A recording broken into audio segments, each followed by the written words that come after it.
ದೇಶ ಸಾರುತ್ತಿದೆ ಮತ್ತೆ ಸಾರುತ್ತಿದೆ, ವಿಶ್ವ ನೋಡುತ್ತಿದೆ ಇವರ ನೋಡುತ್ತಿದೆ, ಕಷ್ಟ ಕಳೆಯುತ್ತಿದೆ ನಗುವು ಮೂಡುತ್ತಿದೆ, ಸೋಲು ಓಡುತ್ತಿದೆ ಗೆಲುವು ಬರುತ್ತಲಿದೆ, ಕನಸು ಫಲಿಸುತ್ತಿದೆ ಬಲವು ಹಿಗ್ಗುತ್ತಿದೆ, ರೈತನ ಬೆಳೆಗೆ ಬೆಲೆಯು ಸಿಗುತ್ತಲಿದೆ, ಎಲ್ಲಾ ಭ್ರಷ್ಟತೆ ನಾಶವಾಗುತ್ತಿದೆ, ಭವ್ಯ ಭಾರತಕ್ಕೆ ನಾಂದಿಯಾಗುತ್ತಿದೆ. ಮೋದಿ ಮತ್ತೊಮ್ಮೆ, ಮೋದಿ ಮತ್ತೊಮ್ಮೆ ಬರಲೇಬೇಕು, ಮೋದಿ ಮತ್ತೊಮ್ಮೆ, ಮೋದಿ ಮತ್ತೊಮ್ಮೆ ಬರಲೇಬೇಕು, ಮೋದಿ ಮತ್ತೊಮ್ಮೆ.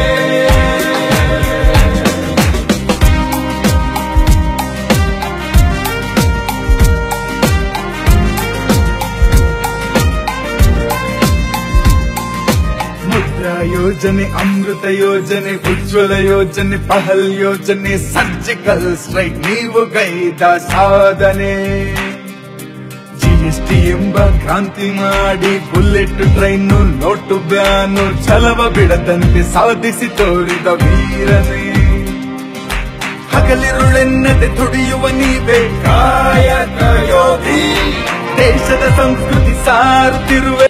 ಸ್ವಾತಂತ್ರ್ಯ ನಂತರ ಭಾರತ ಇತಿಹಾಸದಲ್ಲಿ ಕಂಡ ಅತ್ಯುತ್ತಮ ಪ್ರಧಾನಿಗಳಲ್ಲಿ ವಾಜಪೇಯಿ ನಂತರ ಮೋದಿಯವರು.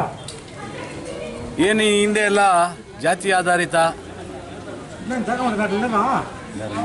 ಧರ್ಮ ಆಧಾರಿತ, ವೋಟ್ ಆಧಾರಿತ ಏನು ಕಾರ್ಯಕ್ರಮಗಳು ಸರ್ಕಾರದಲ್ಲಿ ರೂಪುಗೊಳ್ತಾ ಇದ್ದು, ಇದು ಕೇವಲ ರಾಜಕೀಯ ಉದ್ದೇಶಗಳಿಗೆ ಮಾತ್ರ ಬರ್ತಾ ಇತ್ತು. ಆದರೆ ದೇಶದಲ್ಲಿ ಪ್ರಥಮ ಬಾರಿಗೆ ಬಡವರಿಗೋಸ್ಕರ ಬಡವರ ಆರೋಗ್ಯನ ಕಾಳಜಿ ಹೊತ್ತ ವಾಜಪೇಯಿ ಅವರು 2 ಲಕ್ಷ ಆರೋಗ್ಯ ವಿಮೆಯನ್ನು ಪ್ರಥಮವಾಗಿ ಮಾಡೋಕ್ಕೆ ವಾಜಪೇಯಿ ಸರ್ಕಾರನೇ ಬರಬೇಕಾಯಿತು. ತದನಂತರ 10 ವರ್ಷಗಳ UPA ಸರ್ಕಾರ ಆಳಿದ್ರು ಇದ್ರ ಬಗ್ಗೆ ಯಾವುದೇ ಒಂದು ಕ್ರಮ ಕೈಗೊಂಡಿಲ್ಲ ಮತ್ತು ಅದ್ರ ಬಗ್ಗೆ ಯಾವುದೇ ನೀತಿನೆಲ್ಲ ಪ್ರಯತ್ನ ಕೂಡ ನಡೆದಿಲ್ಲ. ದೇಶ ಇತಿಹಾಸದಲ್ಲಿ ನಾವು ನೋಡ್ದಂಗೆ ಬಡವರಿಗೆ ಜೀವನ ಮಾಡೋದು ಕಷ್ಟ. ಅವರ ಆರ್ಥಿಕ ಸಂಕಷ್ಟಗಳಲ್ಲಿ ಆಸ್ಪತ್ರೆಗೆ ಹೋದರೆ ಏನೋ ಜ್ವರ ತಲೆನೋವು ಬಂದು ಹೋದರೆ 100-500 ಬಂದರೆ ಏನೋ ಅಷ್ಟು ಕಷ್ಟ ಆಗಲ್ಲ. ಅವ್ರ ಜೀವನದಲ್ಲಿ ಏನೋ ಸಂಪಾದನೆ ಮಾಡ್ತಾರೆ. ಒಂದೇ ಸಲ 1 ಲಕ್ಷ 2 ಲಕ್ಷ 3 ಲಕ್ಷ ಬಿಲ್ ಆದಾಗ ಈಗ ನಾವೆಲ್ಲ ನೋಡ್ತಾ ಇರ್ಬೋದು ಆಸ್ಪತ್ರೆಗಳಲ್ಲಿ ಕಾಯಿಲೆಗಳು ಜಾಸ್ತಿ ಆಗಿದೆ. Because of pollution. ಏನು ಪೊಲ್ಯೂಷನ್ ಜಾಸ್ತಿ ಆಗಿದೆ, ಜನಸಂಖ್ಯೆ ಜಾಸ್ತಿ ಆಗಿದೆ, ಇಂಡಸ್ಟ್ರಿಯಲ್ ಜಾಸ್ತಿ ಆದ ತಕ್ಷಣ ಎಲ್ಲ ಕೆಮಿಕಲ್ ವಾಟರ್ ಸೇರಿಕೊಂಡು ಪೊಲ್ಯೂಷನ್ ಜಾಸ್ತಿ ಆಗಿದೆ. ಇತರ ಕಾರಣಗಳಿಂದ ನಾನಾ ಕಾಯಿಲೆಗಳಿಗೆ ಬಡ ಜನ ತುತ್ತಾಗ್ತಾ ಇದ್ದಾರೆ. ಅವರಿಗೆ ಲಕ್ಷಾಂತರ ರೂಪಾಯಿ ಹೊಂದಿಸ್ಕೊಂಡು ಆಸ್ಪತ್ರೆಗೆ ಹೋಗೋದು ತುಂಬ ಕಷ್ಟ ಆಗ್ತಾ ಇದೆ. ಈ ನಿಟ್ಟಿನಲ್ಲಿ ಸರ್ಕಾರಗಳು ಯೋಚನೆ ಮಾಡಿ, ಮೋದಿ ಸರ್ಕಾರ ತುಂಬ ಅತಿಯಾಗಿ ಇದನ್ನು ಯೋಚನೆ ಮಾಡಿ ಇದ್ರ ಬಗ್ಗೆ ಒಂದು ಕ್ರಮ ಕೈಗೊಳ್ಳಬೇಕು ಅನ್ನೋ ಒಂದು ಉದ್ದೇಶ ಇಟ್ಕೊಂಡು ದೀರ್ಘಕಾಲದಲ್ಲಿ ಒಂದು ಆರೋಗ್ಯ ವಿಮೆನ 5 ಲಕ್ಷ ರೂಪಾಯಿ ಬಡವರಿಗೆ, BPL ಕಾರ್ಡ್ ಇರೋರಿಗೆ ಮತ್ತು APL ಕಾರ್ಡ್ ಇರೋರಿಗೂ ಸಹ 1,80,000 ಅಷ್ಟು ವಿಮೆನ ಯಾವುದೇ ಆಸ್ಪತ್ರೆಯಲ್ಲಿ ಅಡ್ಮಿಟ್ ಆಗಿ ಅವ್ರಿಗೆ ಅಡ್ಮಿಟ್ ಆಗೋ ಥರ ಕಾಯಿಲೆ ಅಂದರೆ ಮಾಮೂಲಿ ಜ್ವರ ತಲೆನೋವು ಬಿಟ್ಟು ಅಡ್ಮಿಟ್ ಆದರೆ 10,000ದಿಂದ ಹಿಡಿದು 5 ಲಕ್ಷ ತನಕ ವಿಮೆನ ಅವರು ಪಡ್ಕೋಬೋದಾಗಿದೆ. ಮುಂದಿನ ದಿನಗಳಲ್ಲಿ ಆರೋಗ್ಯ ಬಿಟ್ಟು ವಿದ್ಯಾಭ್ಯಾಸ ಕೂಡ ಇತ್ತೀಚಿನ ದಿನಗಳಲ್ಲಿ ದುಬಾರಿ ಆಗ್ತಾ ಇರೋದು, ಬಡವರಿಗೆ ತುಂಬ ಕಷ್ಟ ಆಗ್ತಾ ಇರೋದು ನಮಗೆಲ್ಲ ಗೊತ್ತಿರೋ ವಿಷಯ. ವಿದ್ಯಾಭ್ಯಾಸದ ಕೂಡ ಗಮನ ಹರಿಸಿ ಮೋದಿ ಅವರು ಮುಂದಿನ ಒಂದು ಅವಧಿ ಅವ್ರಿಗೆ ಅಧಿಕಾರ ಕೊಟ್ಟರೆ ವಿದ್ಯಾಭ್ಯಾಸದಲ್ಲೂ ಕ್ರಾಂತಿ ತರ್ತಾರೆ ಅಂತ ಕೇಳ್ತಾ, ಜಾತಿ ಆಧಾರಿತ, ಧರ್ಮ ಆಧಾರಿತ ರಾಜಕೀಯ ಬಿಟ್ಟು ದಯವಿಟ್ಟು ಮೋದಿನ ಬೆಂಬಲಿಸಿ ಇದನ್ನು ಎಲ್ಲ ಬಡವರಿಗೂ ತಲುಪಿಸಿ, ಎಲ್ಲ ಕಾರ್ಯಕರ್ತರು ಬಡವ್ರಿಗೆ ತಲುಪಿಸಿ, ಬಡ ಜನ ಚೆನ್ನಾಗಿದ್ದಾರೆ, ನಮ್ಮ ಜೊತೆಯಲ್ಲಿ ಬಡ ಜನ ಚೆನ್ನಾಗಿದ್ದಾರೆ, ನಾವು ಸಮಾಜ ಚೆನ್ನಾಗಿರುತ್ತೆ ಅನ್ನೋ ಉದ್ದೇಶ ಇಟ್ಕೊಂಡು ಮೋದಿ ಮಾಡಿರೋ ಒಂದು ಈ ಕಾರ್ಯಕ್ರಮನ ನಾವೆಲ್ಲರೂ ಸತ್ಕಾರ ಮಾಡಬೇಕು ಅಂತ ಹೇಳಿ ವಿಧಾನಸಭಾ ಚುನಾವಣೆಯಲ್ಲೇ ಹೇಳಿದ್ದೆ ನಾನು. ಎಲ್ರಿಗೂ 5 ಲಕ್ಷ ಆರೋಗ್ಯ ವಿಮೆ ಮಾಡಿಸ್ತೀವಿ, ಹಾಗೇ ಆಗುತ್ತೆ ಅಂತ ಒಂದು ಭರವಸೆ ಕೊಟ್ಟಿದ್ದೀವಿ. ಅದೇ ರೀತಿ ಈ ದಿನ ನಮ್ಮ ಸನ್ಮಾನ್ಯ ಮೋದಿಜಿ ಅವರು 5 ಲಕ್ಷ ವಿಮೆನ ಬಡವ್ರಿಗೋಸ್ಕರ ಮಾಡಿದ್ದಾರೆ. ಇದರಿಂದ ಎಲ್ಲರೂ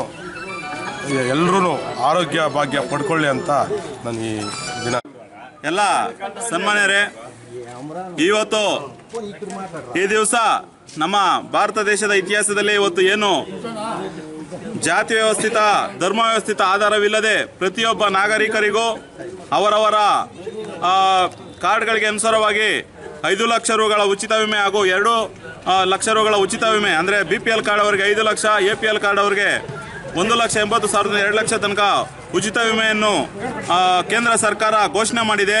ನಿಜಕ್ಕೂ ಇದು ಅತ್ಯಂತ ಶ್ಲಾಘನಾರ್ಹವಾದ ವಿಷಯವಾಗಿದ್ದು, ಕೇಂದ್ರ ಸರ್ಕಾರವು ಈಗಾಗಲೇ ಏನು ಆಸ್ಪತ್ರೆಗಳು ಕೇವಲ ಹಾರ್ಟ್ ಅಟ್ಯಾಕ್ ಅಂತ ಹೋದ್ರು ಸಹ ಒಂದು ಸ್ಟೆಂಟಲ್ಲಿ ಓಡಿಸೋದಕ್ಕೆ 1.5 ಲಕ್ಷದಿಂದ 2 ಲಕ್ಷ ರೂಪಾಯಿ ತಗೊತಾ ಇದ್ರು.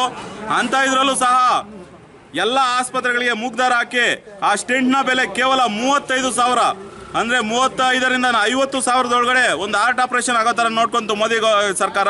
ಇದು ಎಲ್ಲರಿಗೂ ಈ ವಿಷಯ ತಿಳಿದಿರಲೇಬೇಕು. ಯಾಕಂದರೆ ಒಂದು ಹಾರ್ಟ್ ಪ್ರಾಬ್ಲಮ್ ಆಗಿ ಆಸ್ಪತ್ರೆ ಆಗಿದೆ ಅಂದರೆ ಒಂದು ಸ್ಟೆಂಟ್ ಹಾಕೋದಕ್ಕೆ 1.5 ಲಕ್ಷ ಚಾರ್ಜ್ ಮಾಡ್ತಾ ಇದ್ರು. ಅಂಥ ಸ್ಟೆಂಟ್ನ ಬೆಲೆ ಕೇವಲ 35,000 ರೂಪಾಯಿಗೆ ಇಳಿಸ್ತು ಮೊದಲ ಬಾರಿಗೆ. ಅನಂತರ ಈ ಮೊಂಡಿ ಚಿಪ್ಪುಗಳು, ಮೊಣಕಾಲು ಚಿಪ್ಪು ಏನಿದೆ, ಆ ಒಂದು ಸ್ಟೆಂಟ್ಸ್ ಹಾಕೋದಕ್ಕೂ ಸಹ ಸುಮಾರು 80,000, 1 ಲಕ್ಷ ಆ ಥರ ಬಿಲ್ ಮಾಡ್ತಾ ಇದ್ರು. ಅದನ್ನು ಸಹ 15,000ದಿಂದ 20,000 ಒಳಗಡೆನೆ ನೀವು ಮಾರಬೇಕಂತ ಅದು ಸಹ ಮತ್ತೆ 2ನೇ ಬಾರಿ ಜಾರಿ ಮಾಡ್ತು. ಇದೇ ರೀತಿ ಇವತ್ತು ಎಲ್ಲ ಬಡಬಗ್ಗರಿಗೆ ಅನುಕೂಲ ಆಗಲಿ ಅಂತ 5 ಲಕ್ಷ ರೂಗಳ ಉಚಿತ ಆರೋಗ್ಯ ವಿಮೆಯನ್ನು ಸಹ ಇವತ್ತು ಕೇಂದ್ರ ಸರ್ಕಾರ ಇಡೀ ಭಾರತ ದೇಶಾದ್ಯಂತ ಎಲ್ಲ ವರ್ಗದ ಜನರಿಗೆ ನೀಡಿದೆ. ಈ ಒಂದು ಸಂದರ್ಭದಲ್ಲಿ ನಮಗೆ ಅತ್ಯಂತ ಹೆಮ್ಮೆ ಅನಿಸ್ತಾ ಇದೆ ಕೇಂದ್ರ ಸರ್ಕಾರದ ಬಗ್ಗೆ. ಈ ಒಂದು ಯೋಜನೆಯನ್ನು ಎಲ್ಲ ಜನ ಸದ್ಬಳಕೆ ಮಾಡ್ಕೊಳ್ಬೇಕಂತ ಈ ಮೂಲಕ ಎಲ್ಲರಲ್ಲಿ ಮನವಿ ಮಾಡ್ತಾ ಇದ್ದೇನೆ. ಜೈ ಹಿಂದ್, ಜೈ ಕರ್ನಾಟಕ.